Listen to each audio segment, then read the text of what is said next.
You'll never walk again, Peter. The doctors said so. Stop pretending there's hope. Those were the words my wife Margaret whispered to me 3 months after my accident, right before she turned off the light and left me alone in our bedroom. What she didn't know was that at that exact moment, my toes had just moved for the first time in 90 days. She had no idea that the broken man she was planning to abandon had been secretly rebuilding himself, one painful step at a time, while recording every betrayal she thought I was too helpless to notice. What happened at my sister's engagement party will make you question everything you think you know about loyalty, love, and the dangerous game people play when they underestimate a wounded man. Viewers, have you ever been betrayed by someone you trusted with your whole heart? How did you get your power back? Drop your thoughts in the comments. Before we continue, please subscribe, like and share. My name is Peter Sire. 34 years old. I used to be a senior structural engineer for Titanium Construction Ltd in Port Harcourt, Nigeria. I was the guy they called when bridges needed to stand for 100 years, when buildings had to withstand anything nature threw at them. I was strong, confident, untouchable. Then came March 15, 2024. A site inspection gone wrong. Scaffolding collapse. 3 vertebrae compressed. Spinal cord damage. The doctor said I had a 30% chance of walking again, maybe with years of intensive therapy, maybe with experimental treatments we couldn't afford. My wife, Margaret Peter, stood by my bedside that first week. She cried. She promised we'd get through this together. She said the vows meant something. That was 8 months ago. What she didn't know, what nobody knew, was that I'd been regaining sensation in my legs for the past 6 weeks. Tingling at first, then movement. My physiotherapist, Dr. Kayamaka, had warned me to keep it quiet until I could walk independently. People's reactions can be complicated, she'd said. I didn't understand what she meant. Not until my sister Nkechi's engagement party. Not until the moment my wife's true face was finally revealed. The engagement party was beautiful. My sister Nkechi had outdone herself with traditional Igbo decorations mixed with modern elegance, a live band playing high-life music, tables overflowing with jollof rice and pepper soup. Everyone was celebrating her engagement to Chidi, a good man who worked in oil and gas. I sat near the refreshment area, nursing a malt drink, watching Margaret from across the room. She was wearing the red dress, the one I'd bought her for our 5th anniversary 2 years ago, back when I could still walk, still lift her, still dance with her at parties like this. She looked stunning. But she wasn't looking at me. She was looking at Obinna Nwosu, my former colleague from Titanium Construction. The man who'd taken my position after my accident. The man who'd visited our home exactly 3 times in 8 months, each time with that sympathetic smile that never reached his eyes. Obinna and I had started at Titanium the same year, always competing for the same projects, the same promotions. But I'd always been one step ahead. When the senior engineer position opened up, I got it. He smiled and congratulated me, but I saw something flicker in his eyes that day. After my accident, the company offered him my role temporarily. Within 3 months, they made it permanent. Now his hand was on my wife's lower back. I watched as Margaret tilted her head back, laughing at something he said. Her hand touched his chest, just briefly, but long enough. Long enough for me to feel something cold settle in my stomach. I needed air. I wheeled myself toward the side exit, a corridor that led to the venue's garden area. The music was muffled here, the laughter distant. I stopped near a large window, looking out at the Port Harcourt night skyline. That's when I heard them. Margaret's voice, low and urgent. We can't keep doing this. Someone will notice. Obinna's voice, smoother, confident. Relax. He suspects nothing. Look at him, stuck in that chair, feeling sorry for himself. He doesn't even see what's right in front of him. My blood turned to ice. I wheeled back slightly, positioning myself behind a decorative pillar where I could hear but remain unseen. Magré sighed. I just didn't sign up for this, Obina. When I married Peter, he was Peter's sire, the engineer, the provider, the man who could do anything. Now he's helpless? Obina finished. I didn't say that. But you're thinking it. You really want to spend the next 50 years pushing a wheelchair? I remembered finding Magré's old journal while cleaning 3 months ago. She'd almost called off our wedding 6 years ago. Not because she didn't love me, but because her mother had told her she was settling. I'd seen the text accidentally once. Peter is good, but is good enough? Your cousin married a bank executive. Your friend married a doctor. Peter is just an engineer. Magré had defended me then. Married me anyway. But seeds of doubt, once planted, never truly die. They just wait for the right conditions to grow. My accident had been fertilizer. I just need time, Magré said now. To figure things out. Time for what? Obina's voice dropped lower. I heard movement, fabric rustling. You already know what you want, Magré. You've known for months. I couldn't see them, but I knew he was touching her. I knew she wasn't pulling away. 3 weeks ago, I'd hired a private investigator, Inspector Adeyemi, a former police officer who owed me a favor. The photos he'd shown me still burned in my mind. Magré and Obina entering a hotel in Trans Amadi. Receipts from restaurants I'd never been to. Text messages retrieved from phone records. I can't wait to be free of him. Just a few more months. The insurance payout. That's what she was waiting for. My life insurance had doubled after the accident, company policy for workplace injuries. 2 million naira. Plus my savings. Plus the compensation settlement still being processed. She wasn't waiting for me to heal. She was waiting for me to be worth more dead than alive.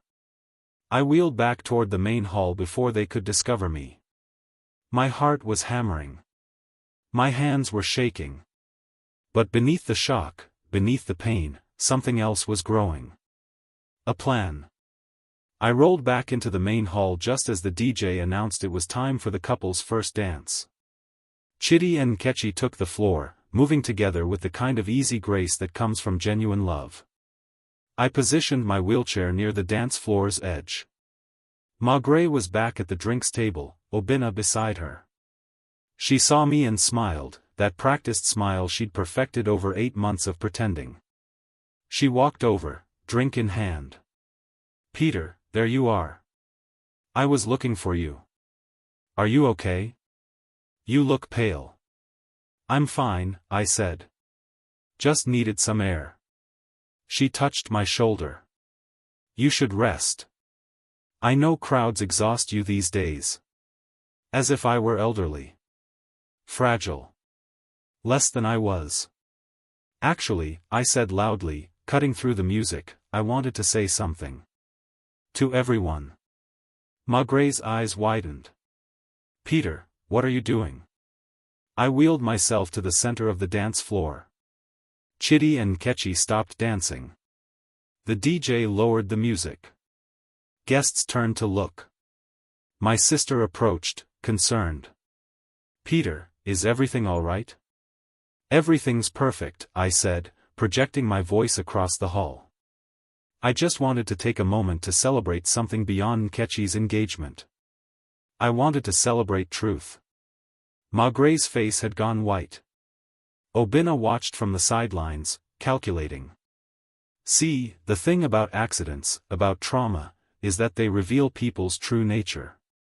Some people rise to the occasion. Others show you who they've been all along. I locked eyes with Magré. I wanted to thank my wife.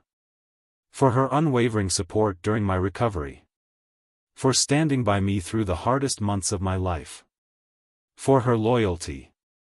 Each emphasized word was a knife.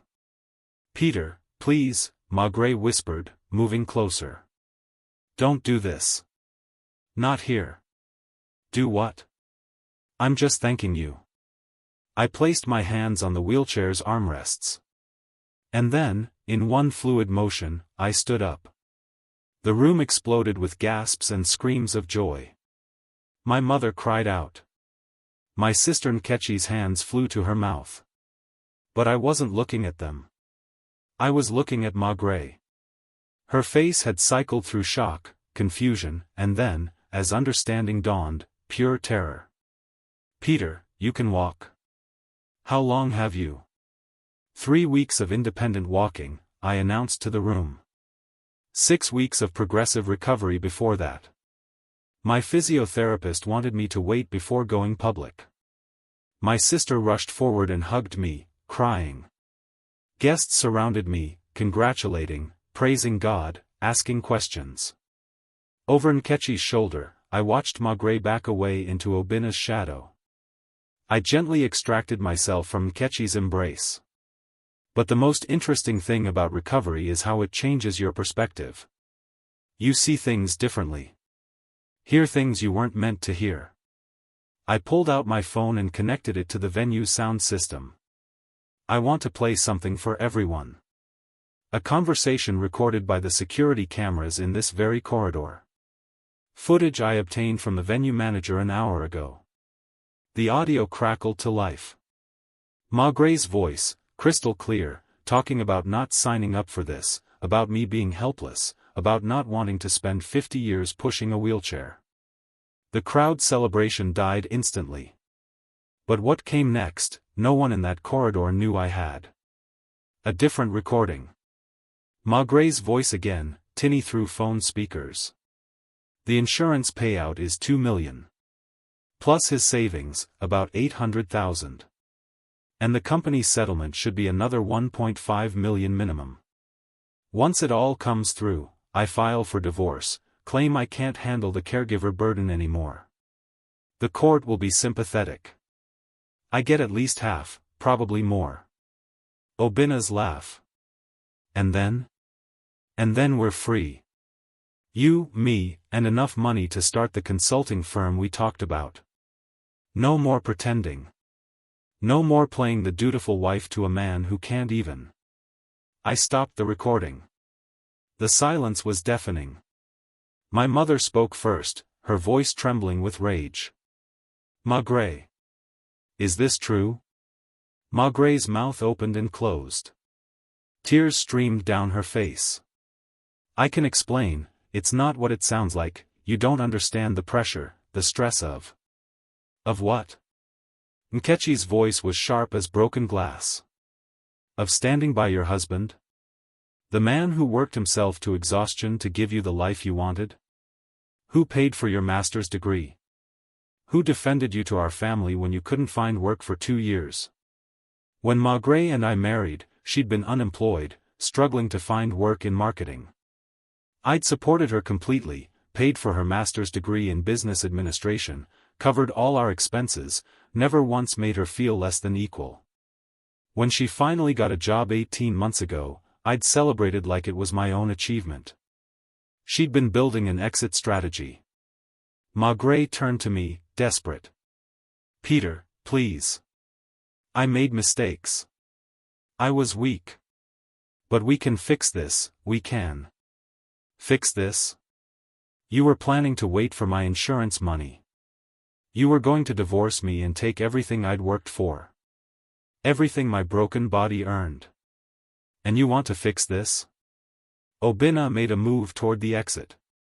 Inspector Adeyemi? I called. A broad-shouldered man in plain clothes stepped from the crowd, the same investigator who'd been attending as a guest. 2 uniformed officers appeared beside him. Obina Nwosu, we need you to come with us for questioning regarding fraudulent insurance claims filed under Peter Sire's name.